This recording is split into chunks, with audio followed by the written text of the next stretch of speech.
Throughout history, anyone who had a product or service to sell had to find a way to get its brand out there and make actual sales. The ultimate goal of anyone who has something to sell has always been the same. What has changed is the strategy and the means available to achieve that goal. Think about it. As new communication technologies appeared on the market, we came up with new ways to promote our stuff. We used catalogs, then transitioned to print ads like newspapers or magazines or billboards, then moved on to radio and then TV adverts. Then call centers started to appear and then the magic happened. The internet. Even since the internet appeared, we experienced significant changes in the way we promote our products and services.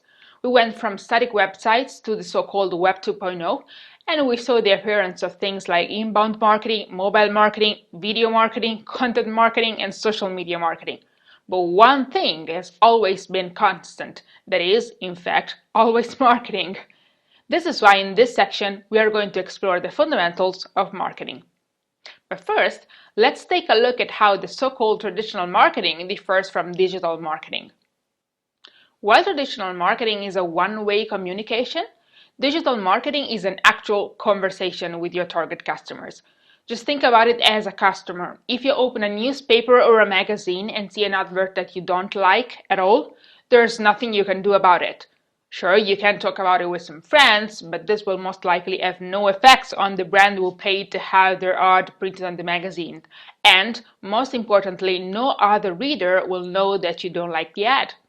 Instead, if you see that same company posting that very same ad on Facebook, you can simply and easily share your opinion in the comment section below the post, and your message will be read by the publisher and all other users will display the ad.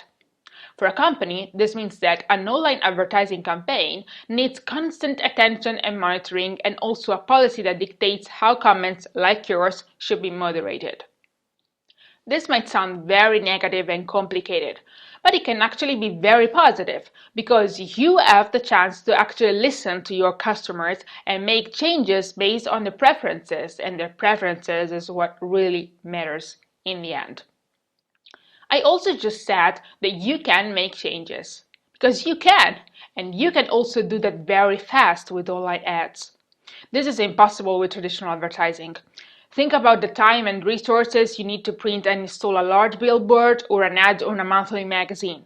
Once it's done, it's done. You can't change it. Instead, if you understand that a Facebook ad or Twitter ad is not working, you can change it on the spot for no additional costs. The third huge difference is that now everybody can advertise. This course would not exist if the web didn't offer affordable or even totally free opportunities for people like you and me, who might have just launched their product, service, or business in general, or plan to do so in the near future. But why is it cheaper to promote online? Because of the lower demand and supply. When the supply increases, the price drops. And the supply is so high as there are so many places on the internet where you could advertise your product. Not only advertising online is cheaper than traditional advertising, but it's also smarter, because you can be very, very specific in defining your audience. But we'll discuss this aspect more in depth when we talk about Facebook advertising, as I think this is currently the best option in terms of strategic targeting. I'm not saying that it is wrong to invest in traditional marketing, because it still works perfectly for some types of products. But, well, you surely have realized that the whole world has transitioned into a very digital environment.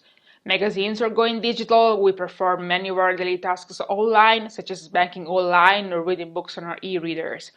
We are in the so-called digital age, and it definitely makes sense to invest in a digital campaign.